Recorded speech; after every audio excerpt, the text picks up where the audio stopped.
Baik, sudah bersama saya kali ini Bapak Dr. Andes Daslan Siombing, SPD, selaku guru di SMK 52 Jakarta. Dan pada kali ini saya akan melakukan wawancara dengan tema Pancasila sebagai sumber etika pada era reformasi dan perbedaannya dengan Orde Lama. Langsung saja kita masuk ke sesi pertanyaan ya Pak.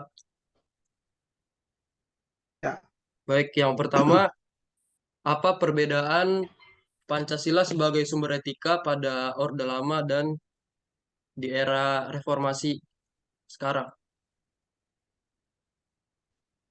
ya. Kalau bicara tentang etika, sebenarnya di Orde Lama dengan Orde Baru sekarang ya tidak terlalu banyak perbedaannya. Karena etika itu sendiri kan artinya adalah moral atau sikap pribadi. Jadi etika itu kalau dilihat konteksnya bisa etika berkomunikasi, etika atau kepantasan, misalnya berkendara. Contohnya, kalau etika berkomunikasi, kalau kita kepada orang tua misalnya, ya harus lebih sopan. Kalau etika berkendara misalnya, ya geber-geber knalpot itu kan tidak beretika. Atau sudah tahu lampu merah masih diterobos. Nah, misalnya kalau ada teman yang ngajak kita makan, lalu teman minta menunya hanya telur, tapi kita yang diajak langsung minta menunya misalnya kepala kakap. Nah, itu kan kurang beretika. Ya, Pak. Nah, banyak lain lagi. Misalnya kalau di tempat acara pesta makan, kita duduk sambil jalan-jalan, itu juga kurang beretika. Nah, banyak lagi di depan orang meludah itu juga tidak beretika. Jadi etika itu merupakan gambaran moral atau kesopanan. Nah, di Orde Lama itu sangat perlu, di Orde Baru juga itu sangat perlu. Ya, Pak. Tetapi di Orde Baru, apalagi saat sekarang ini yang namanya generasi milenium dan generasi Z, yang mana generasi sekarang anak-anak muda boleh dikatakan napi digital atau ahli di bidang digital. Nah, karena saat sekarang ini demokrasi sudah semakin bebas. Karena kebebasan itu, maka sangat mudah sekarang untuk kita menyatakan sesuatu kepada orang lain melalui ya medsos. Nah, kalau kita tidak beretika di medsos, melalui medsos kita bisa bully orang. Nah, melalui medsos kita bisa melukai hati orang. Sehingga di zaman sekarang, zaman milenial atau generasi Z sekarang ini, itu mungkin yang lebih fokus pemerintah diberikan pengaturan supaya kebebasan itu tidak namanya over, sehingga ada perlu regulasi yang mengatur sehingga nanti di medsos ketika berkomunikasi itu akan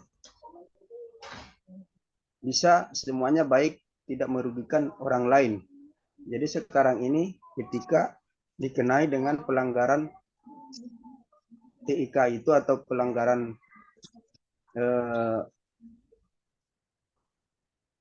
berkomunikasi di medsos dikenakan pasal-pasal.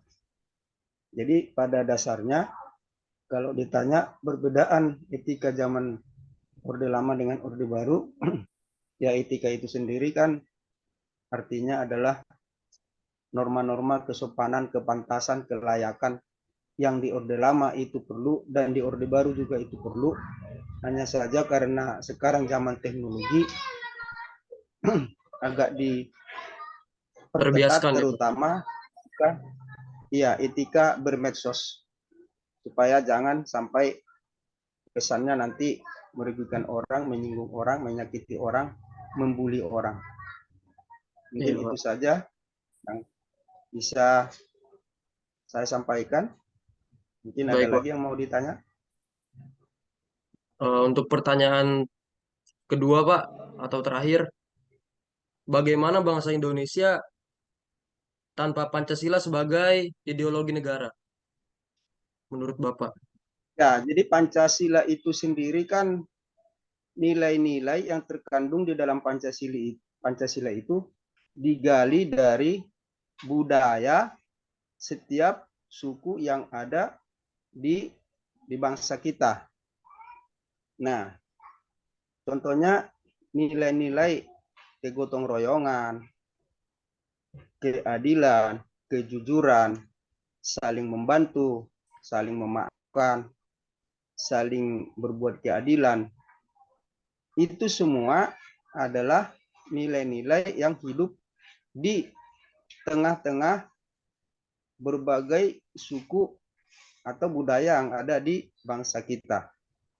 Oleh karena itu, Pancasila itu perlu ditumbuh kembangkan di dalam tumbuh kembang anak Indonesia. Iya, Pak. Supaya anak Indonesia itu memiliki karakter Pancasila. Kalau memiliki karakter Pancasila, maka itu menjadi benteng sehingga kita tidak bisa terlalu mudah diintervensi oleh budaya-budaya luar. Contoh saja penerapan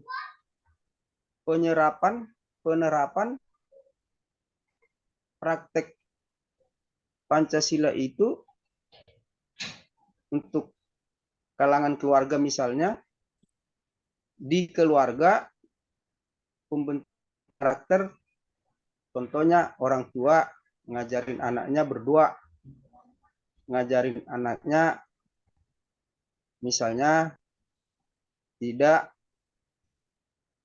menyakiti orang, harus sopan kepada orang tua.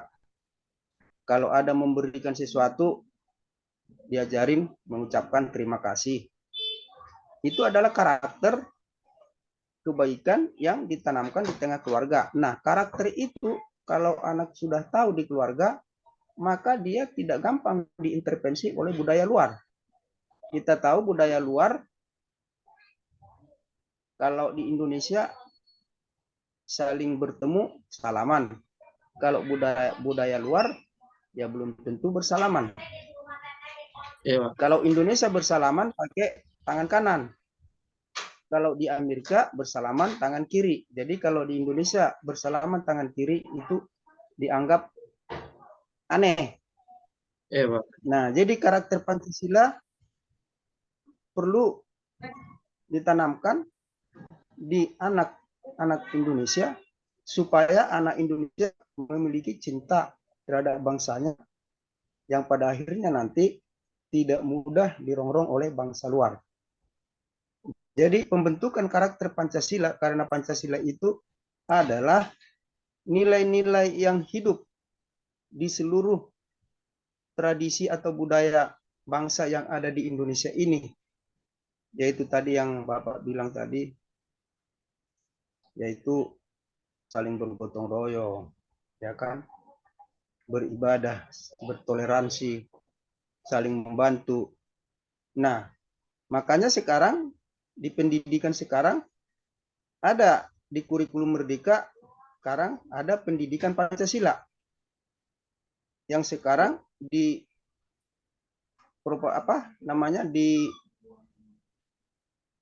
lebih diperkuat dengan namanya P5, proyek penguatan profil pelajar Pancasila, sehingga nantinya selain dibentuk karakter yang baik di keluarga, maka di sekolah juga akan terbentuk karakter yang sesuai dengan nilai-nilai yang ada di Pancasila yang menjadi dasar dan falsafah hidup bangsa Indonesia.